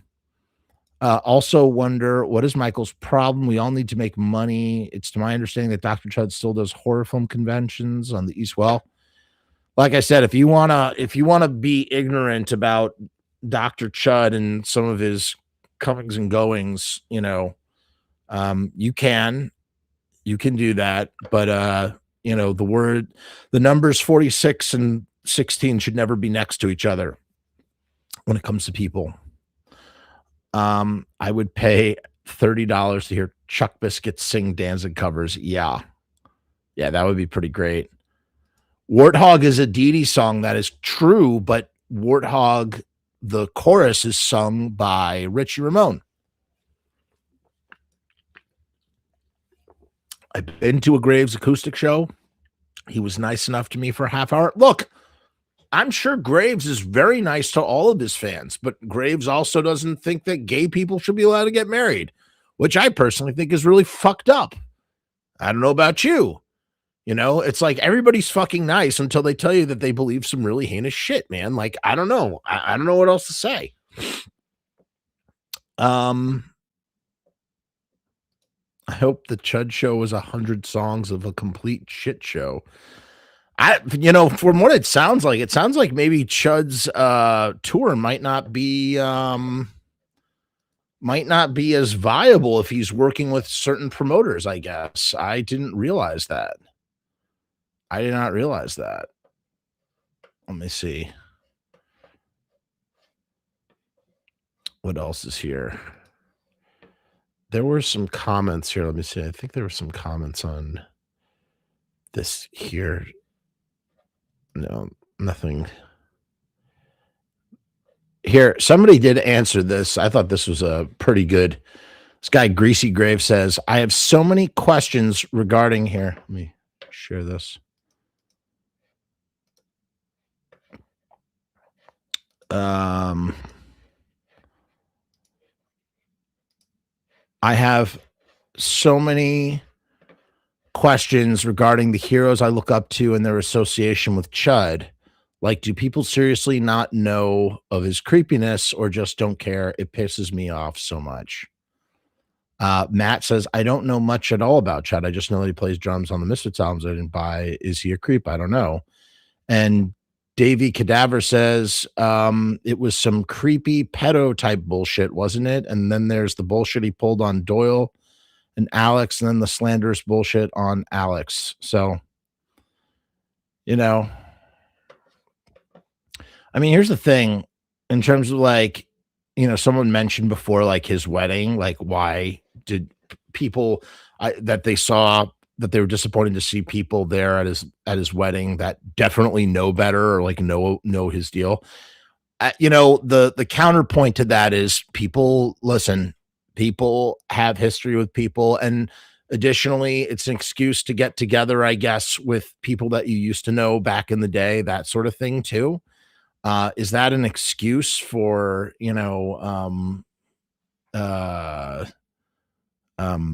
consorting, mixing with someone like Chud at this point, if you know that sort of thing. It's not for me to say. It's not for me to judge. Would I personally do it? No. Like I said, I did work with Chud. I had heard stories, but I had just heard stories and I had heard nothing substantiated when I had worked with Chud. But I'll tell you this, after I'd worked with Chud and after I had an axe to grind, I learned some shit. And that really sort of changed things. And if Chud came to me today and was like, hey, would you make a music video? Well, I wouldn't make a music video with him for a lot of reasons. But one of the main reasons why I wouldn't make a music video with him today is because he's a fucking sex pest. He's a fucking creep. He's done some really fucking heinous shit. As we heard Michael Graves say multiple times in this fucking video, that's the bottom line. I plan on using those Michael Graves suck stickers in Spokane when he pulled up here. I don't want him feeling welcome out here. See, that's the thing. Like, a lot of people don't want him, don't want to welcome someone like Graves. I've seen I've seen X Word live in the past. He sung a few Misfit songs. Out of them, I would say it was either Crimson Ghost or Fiend Without a Face, which is a lot better than I expected, not Michael quality. That's what I would imagine it would be, right? But better than any cover I've heard from a local band, sure. Raimi Stein says Hanging on the Telephone by Blondie was a vinyl exclusive track on Diagnosis for Death. Oh, interesting. I did not know that. And I guess they played that a few times.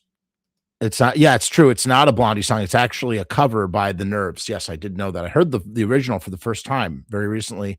Does Mommy Made Love to an Alien count? Sardonica and Graves did it first. He had written that song before it became a Sardonica song. I don't know. Maybe Sardonica had covered it. I don't know that it was that ever recorded for a Sardonica release? I don't actually know. Raimi says, yeah, Chud wrote Mommy Made Love to an Alien and re-recorded it. I guess it's to his credit. Right. And then there was the Lost Boys before they did Graves, they had done the Lost Boys when I was talking about the history there. Graham is a really nice guy. He's a good bass player. I've seen him once or twice. He played for Marky Ramone recently. Graves was asked back as a guest vocalist, but after blowing Jerry off a few times by 2003, Jerry stopped inviting to sing him for the kids. Yeah. Okay. Graves funded the entire Graves band with his inheritance. Wait, Graves did or Chud? Oh, yeah. Raimi Stein said, sorry. Thank you. Okay. So Dr. Chud had gotten an inheritance and Chud was the one who funded the band. So that's why Chud was in control of those recordings, right? Chud paid for the recording and paid for the masters, and therefore he owned those recordings. And even though Mike had written the songs, the recordings of those songs could not be put out without Chud's say.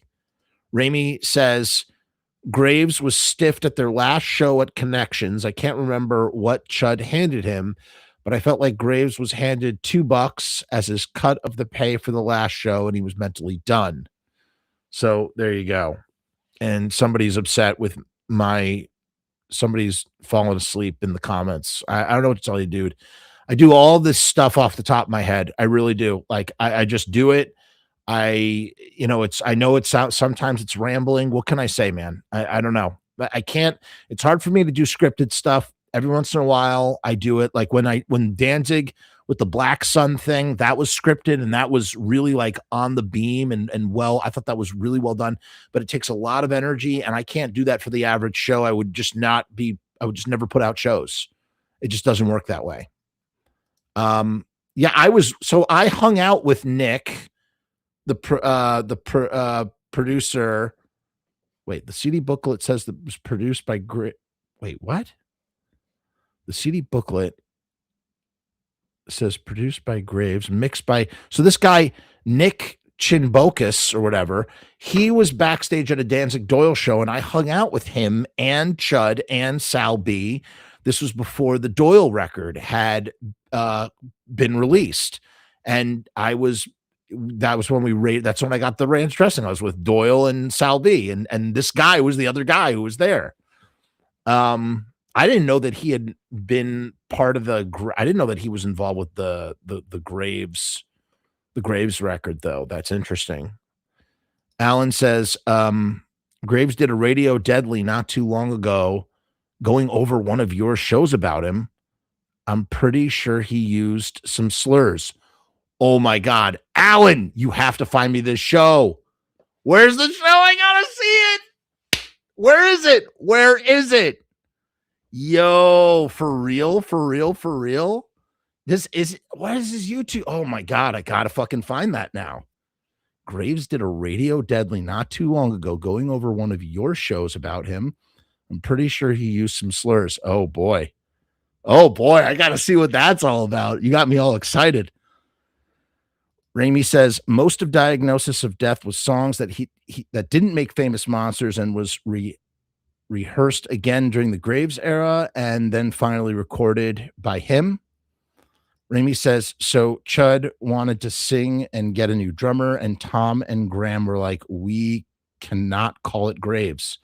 Wow. Okay. Ramey is filling in the details here. Thank you, Ramey. I really appreciate this. Chud owns the recordings of the Web of Dharma sessions that led to the album, so he won't let anyone re-release the original version of that album, hence why Mike redid the songs for a Web of Dharma 2 release. Okay, so there's 2 versions of Web of Dharma. All right, so just to go back this up, because Ramey just broke it all down, because Ramey was around back then. He fucking knows this stuff.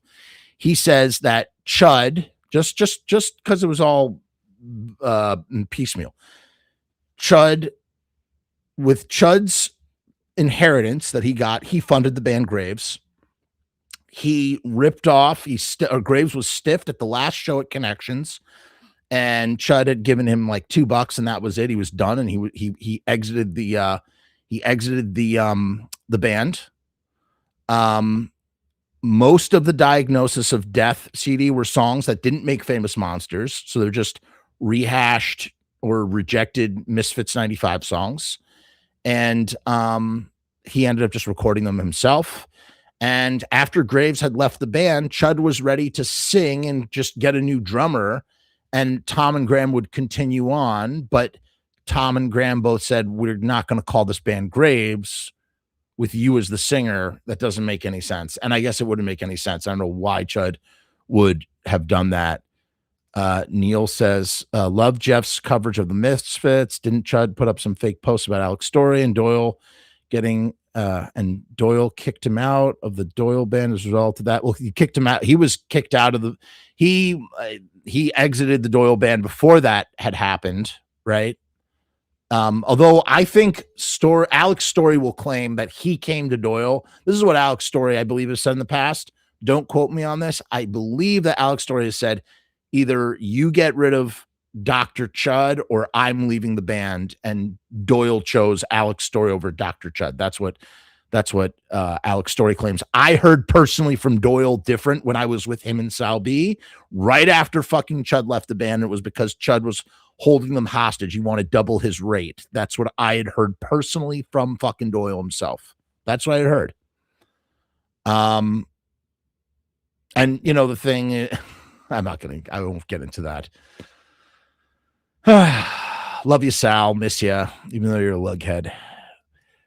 Didn't Dr. Chud, yeah, we already said that. Chud wanted more money for the Doyle tour, from what I recall. They were like, all right, peace. And that's when they got Teeny from TSOL. Yes. And Teeny did a great job. I mean, he had very short notice to do that. So who's going to sing on the Chud tour? So either he's going to sing while playing the drums, or he's going to sing completely and have somebody else playing. I don't know. Or he's going to get somebody sing while he plays the drums on a certain amount of songs, I guess. Biz is here. Hi, Biz. How are you? Ramey Stein says, Alex has alluded to a lot of the drum triggers used on the Abominator recording sessions. That's what I meant. That was what I was missing. I think I had said in that first show, there were drum triggers. For anybody who wants to listen to the first Chud episode I did, really the only Chud episode I ever did, I pinned it to the top of the chat, and I'll pin it in the comments as well. I got to go find this shit talk of Graves. Hey, in fairness, I have talked a lot of shit about Michael Graves. For him to talk shit about me on his show, that's hey, that's fair game there. Fair game there. Biz says, I didn't realize that Chud was still playing music, to be honest. In South America, where there are a lot of Nazis. I don't know what that means.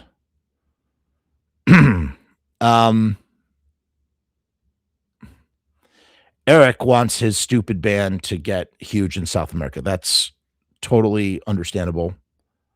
It's totally understandable. Let's see what else here.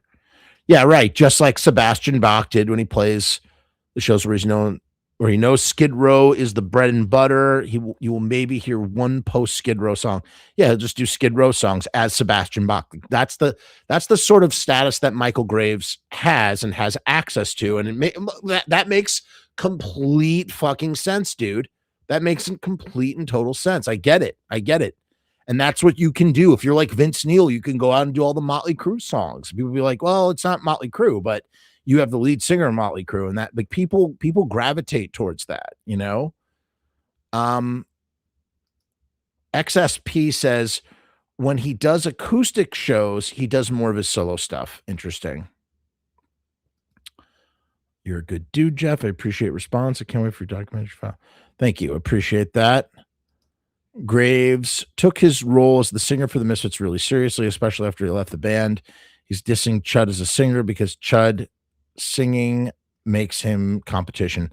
Well, I don't know if he took it very seriously, but he most certainly views Chud as competition.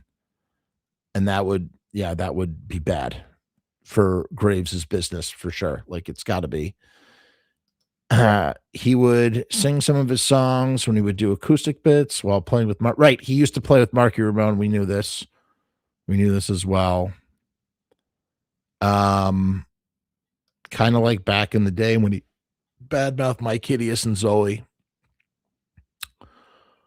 Let's see what else we have here. Mushroom Leg is here. Hi, Mush. Michael, for the love of God, say something about Chud nastiness. Absolutely baffling that he won't. I'm frustrated as fuck. I mean, it's kind of funny. Work needs to be done to make the horror punk scene safe. I don't know if it ever was, but it's never been safe. And that's just, dude, you know all about the Stellar Corpses, man. You know, fucking Dusty from the Stellar Corpses. That was a fucking that was a shit show.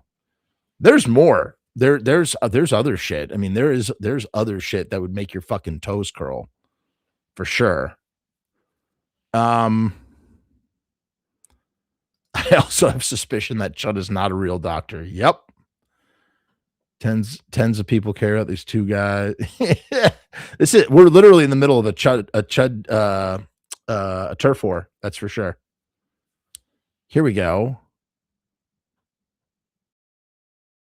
The last time Graves came to Chile in December of 2025, first day was a meet and greet and an acoustic show with a lot of his own songs. Next day was the concert with the band, mostly Misfits songs.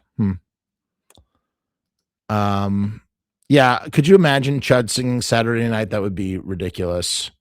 You know Kevin. Yeah, hell yeah, dude. Kevin's awesome. We love Kevin. Chud is a creep. Chud is a creep. Address the leaks. I don't know what you mean by leaks. What leaks? Are you talking about the Misfit? Are you talking about the fucking Manny tapes? I'm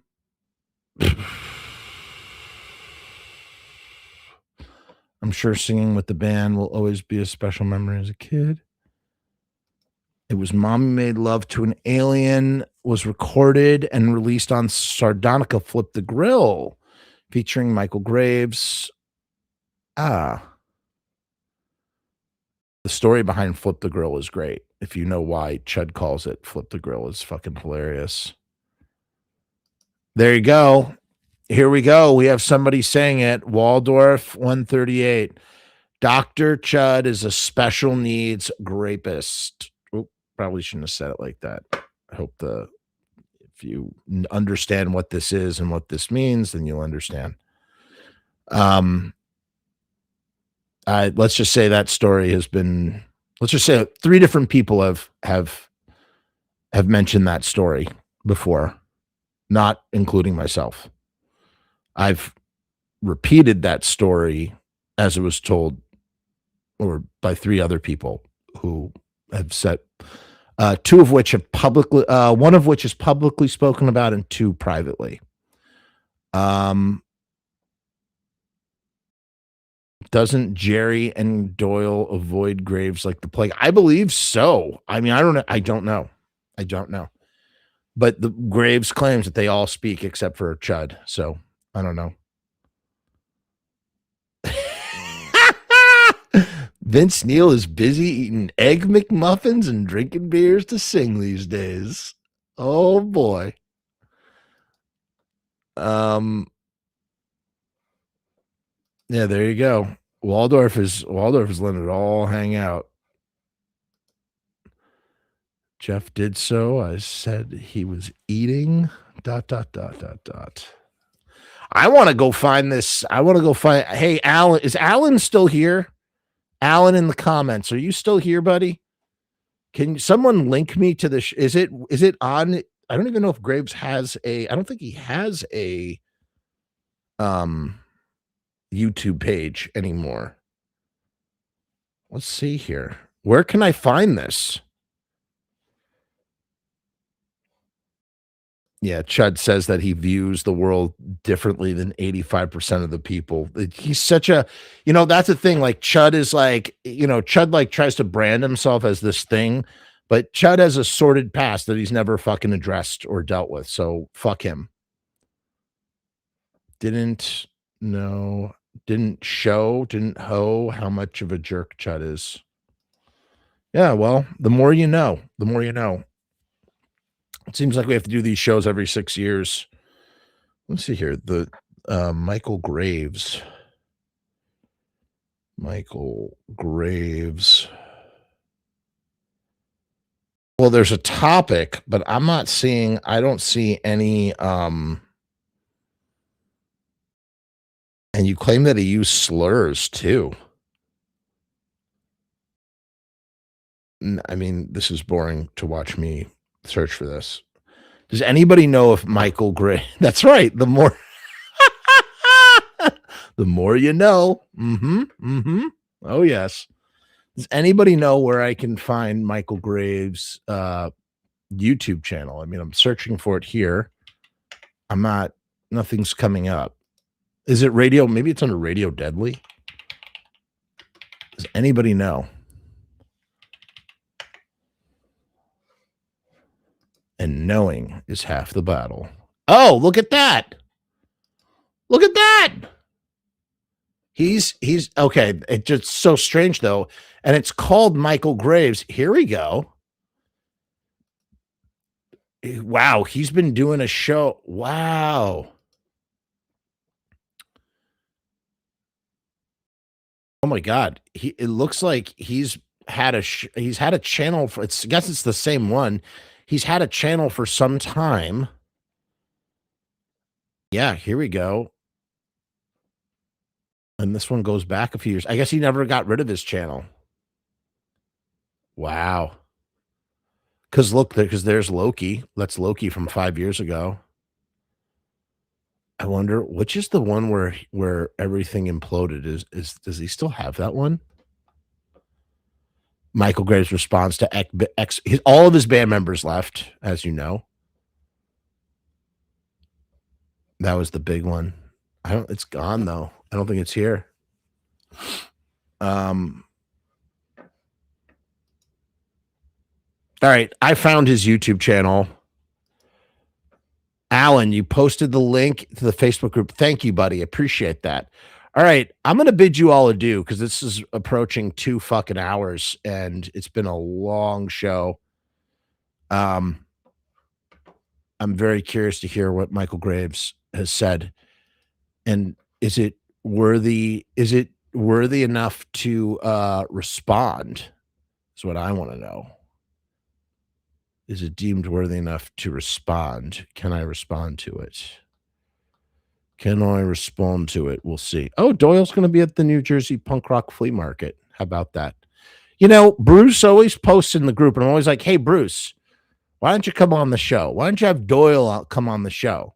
He never fucking responds, but like, I mean, chutzpah. Come on, Bruce. Let's have Doyle on the show. Did you guys see that Sam Hain post that went for $4,300? I mean, it's a lot. It's a lot of that's a chunk of change right there. All right, that's it, guys. That's it. That's the end of the show. Thank you. Thank you all. Peace and Harry's. Hey guys, subscribe, like the video, and leave a comment because that pushes the video up in the algorithm. This week I have a very big interview happening. I'm very excited for it. It's a big one. It's a big one. It's a big one. Okay. Wish me luck. I can't wait to announce it. I can't say a word until it's done though. I won't do that. I almost did that. I almost did that last time and it didn't happen. And I was pretty upset. So what Facebook group we have a Facebook group for the They Came From Lodi page. And that's where Alan is referring to. So with that, I'm going to say peace, hair grease, and we'll see you next time. Ha-cha-cha-cha-cha-cha.